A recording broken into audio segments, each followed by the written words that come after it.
I've got this Capehart amp all set up, got it running, recapped everything.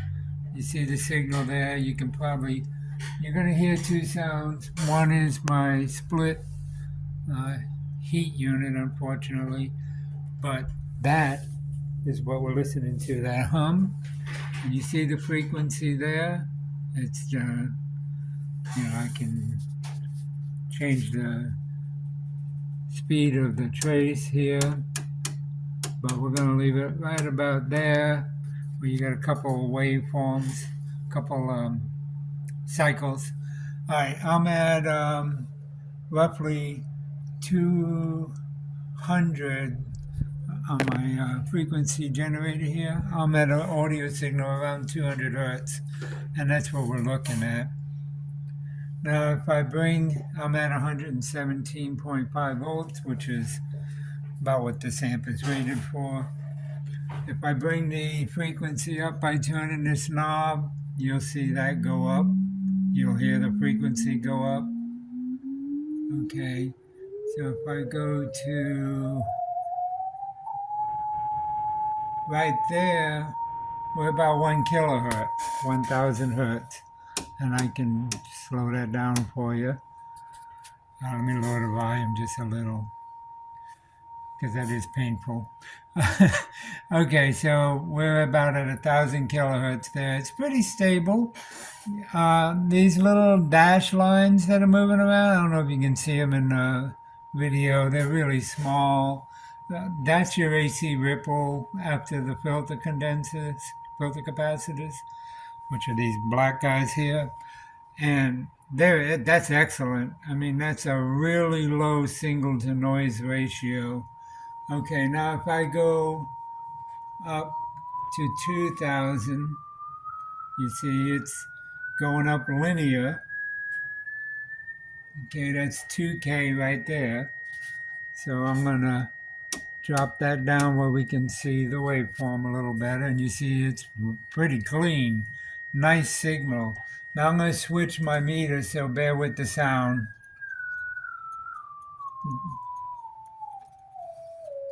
Okay, I'm going to jump back up to the 2000, but I'm going to go to a higher rating on my meter.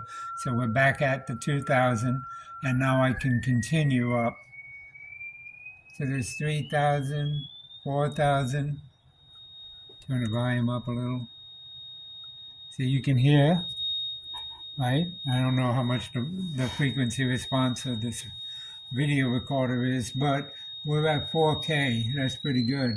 5K, 6K, 7K, 8K, 9K, 10K.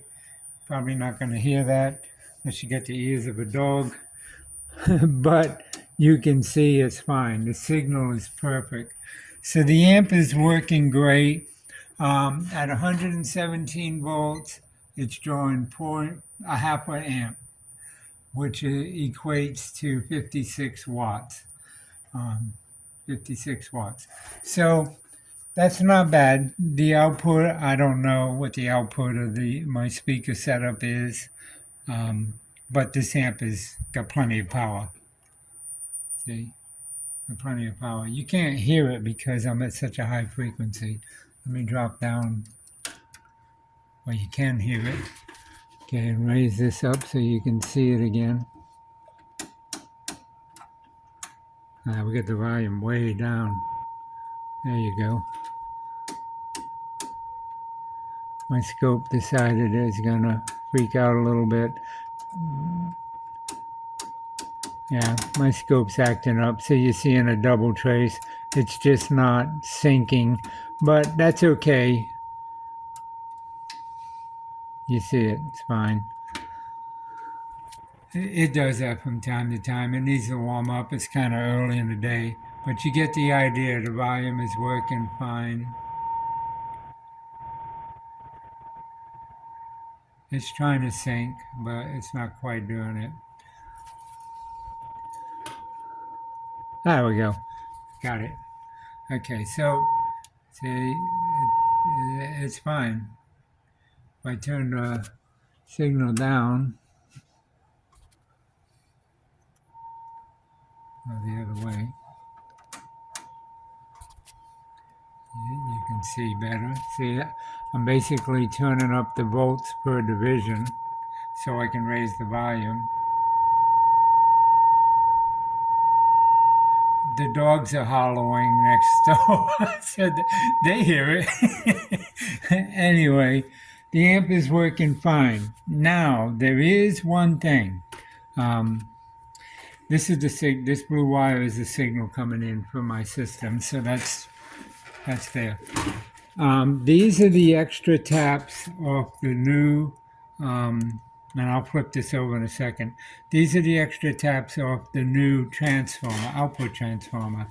I was thinking of just coiling them up and leaving them in there rather than cutting them. In case there is ever a problem and you want to change speakers or whatever in the unit, you'll have corresponding colored coded wires. And I'll show you why that's important when I flip the unit over.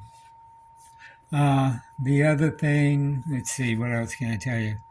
Well, everything else is fine. I changed a bunch of resistors, not just the capacitors. There were a lot of resistors that were out of tolerance, so I switched those. Excuse me. Okay, I'm going to pause the video and flip the unit over, and we'll look at the output transformer. I forgot to show you the output transformer, so here it is. And the way that this works is you have an input and an output. The input is what comes out of the output tubes, the power tubes. They come from the tubes into this transformer, out of this transformer to the speakers. And what we're using is the brown and the blue, because that's for 8,000 ohm output tubes. These are 8,000 ohm output tubes. So we're using the brown and the blue. The white and the gray, which is these two here, are for output tubes in an amplifier that uses 6,600 or 6,600 ohms. I'm leaving these, I'm going to coil them up because someday you may not be able to get these tubes. These are 6V6 tubes, which are really nice tubes. But someday you may not be able to get them. And at that time, you may have to have somebody change these, rewire these sockets to use a different set of output tubes that you can get, in which case you may need that gray and white wire, because they may be 6,600 ohm tubes. So I'm going to leave the wires. I'm not going to cut them off. I'm going to coil them up, stick them up there, and put them in a safe place, and they'll be under the chassis if they're ever needed. Now, the output is your speakers. This connects to the speakers. So the black is the ground, so we don't care about the ground, but we have a green, which is 4 ohms. That's what I'm using now. I have two 8 ohm speakers here connected. The wires are tied together. You see there's 2 wires here. There's a left and a right speaker that I have connected together in parallel, which makes one speaker of 4 ohms. 2 8s in parallel is 4 ohms. So I'm using the green wire, which is the 4 ohms. We have a yellow wire, which I will coil up underneath, again, which is for 8 ohm speakers that are not in parallel, but just 8 ohm speakers. If down the road your speakers blow out and you decide to replace them with like new Pioneer speakers or something like that, and you end up with 8 ohms of speakers, then you would want to cut the green wire off, or have somebody do it, cut the green wire off, or just unsolder it and solder the yellow wire on. And now this output transformer will run your new 8 ohm speakers. If you end up with 16 ohm speakers, output impedance, then you would use the orange wire. So there's the orange wire. So you would disconnect the green wire, that's 4 ohms, and you would connect the 16 ohm orange wire. Now you would have someone like me do that, right? So that's why I'm going to keep these wires under there, because you never know when you may want to work on this again, or change your speakers, change your tubes, who knows. So the wires will be there. If I cut them off, then that would require buying another transformer. These are getting harder and harder to place. This is a new old stock. It is new, but it's probably 1990s, and you can't buy them anymore. I mean, the ones you buy now they're very expensive. They're very big. They're not for this. They're for stereo or very high end, and they wouldn't work on this. So these are hard to get. So rather than cut the wires and risk damaging this, if you ever had to change something where this would no longer be useful, you may not be able to find one of these, in which case now you're really out of luck because you got to change the tubes, change the speakers, change the output transformer. You don't want to go down that route. So leaving these wires coiled up underneath the chassis is a good safe for that. So, oh, before I do that, one other thing. This is strange. This green wire here, I have disconnected. If I connect that, it goes to where this red wire is. Now, this red wire is temporary just to give me a connection to my speakers. That's coming off. So is this brown wire that's sticking through and wrapping around and soldered there. That's all coming off. But if I put this on, I get an extremely loud 60 hertz hum. You probably don't need this. This would have been for the old output transformer. What I'm going to do is tape it up and leave it here just in case. Okay, and I'm going to show you on the schematic what that is. If you notice, I color coded the wires on my schematic. I went through and as I was verifying everything, I color coded the wires as I traced them to make sure everything was exactly the way the schematic says it should be. Well, what we have here is, okay, here's the speaker jack. Here's the output transformer, which is a new output transformer.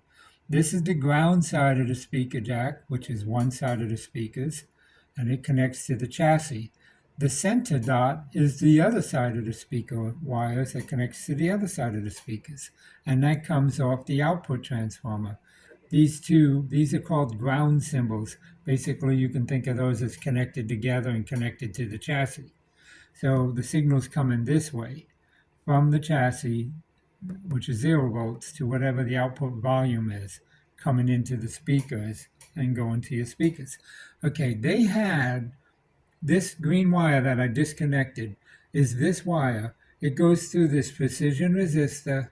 It comes over here, comes up here to this particular tube, but then it goes through this resistor and it goes to ground.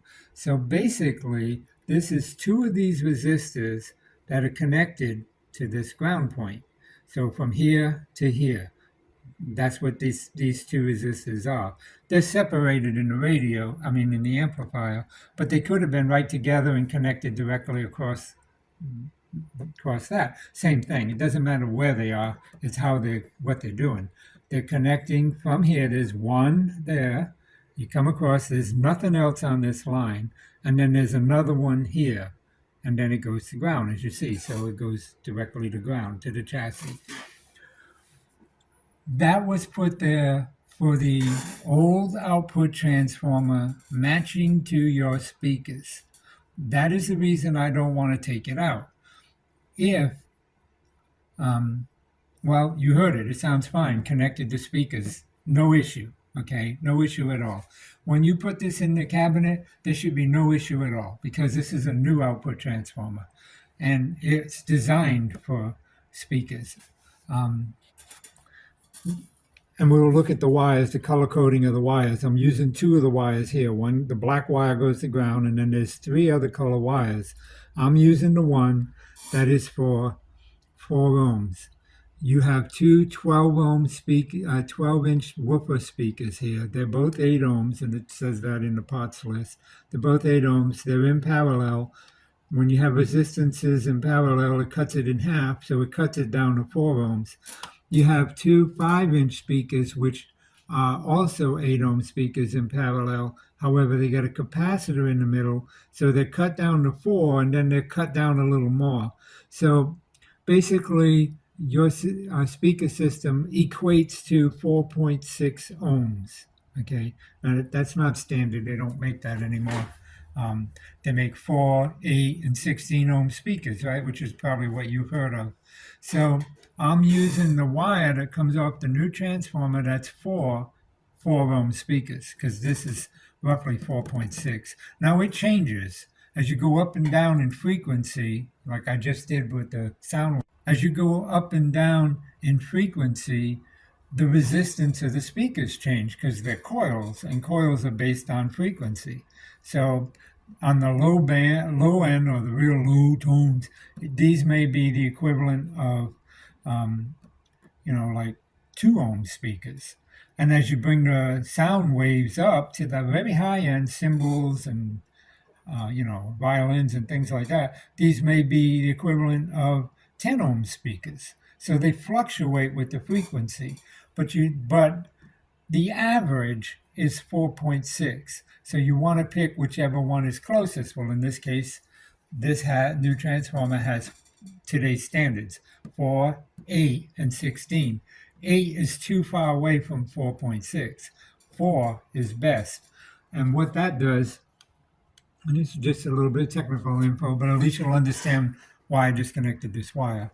What that does is that puts a reflected resistance or impedance on the plates of your 2 output tubes. These tubes have to be matched to your speakers. These are high impedance devices. They run at around 8,000 ohms. Okay, well, these are 8 ohms. These are 8,000 ohms. The job of the output transformer is to drop that impedance down and match it to the speakers. Okay, so that's what this does. You can think of this as a faucet that's shutting down the resistance, right, to match the outputs of your tubes, your power tubes, to the speakers. And it has to happen or the tubes would burn up, because the tubes can't handle a dead short across them.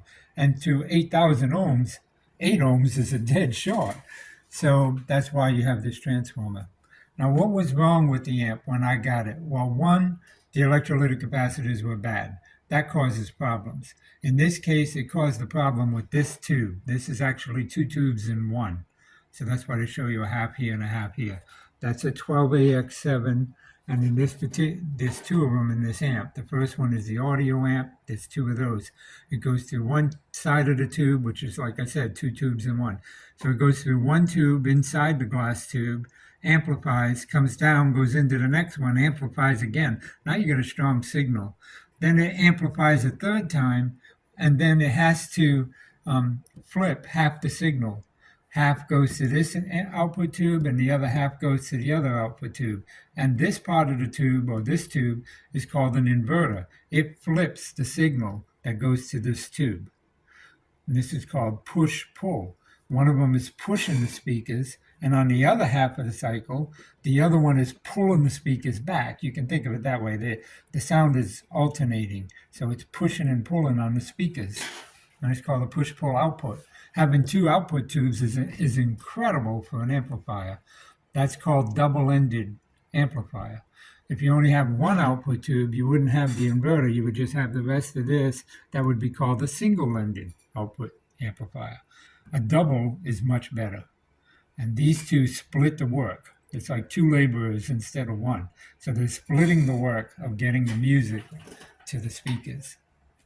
But when I got it, these filter capacitors were long dead, of course, so they shorted, and they shorted out half of this tube, which shorted out the, basically it shorted out going through here, and it shorted out half of your output transformer, and the transformer was bad.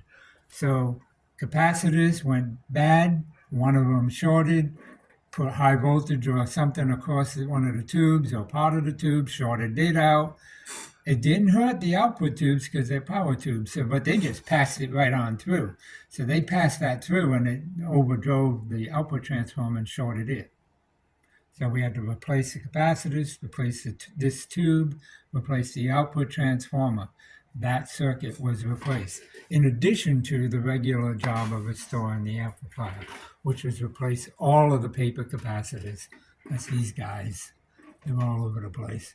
They all had to be replaced. That's these yellow ones. And any resistors that were out of tolerance. And that's these new resistors, like that one there that you see. These are new resistors. So I replaced all of those. Anyway, a lot of information, more than you probably want.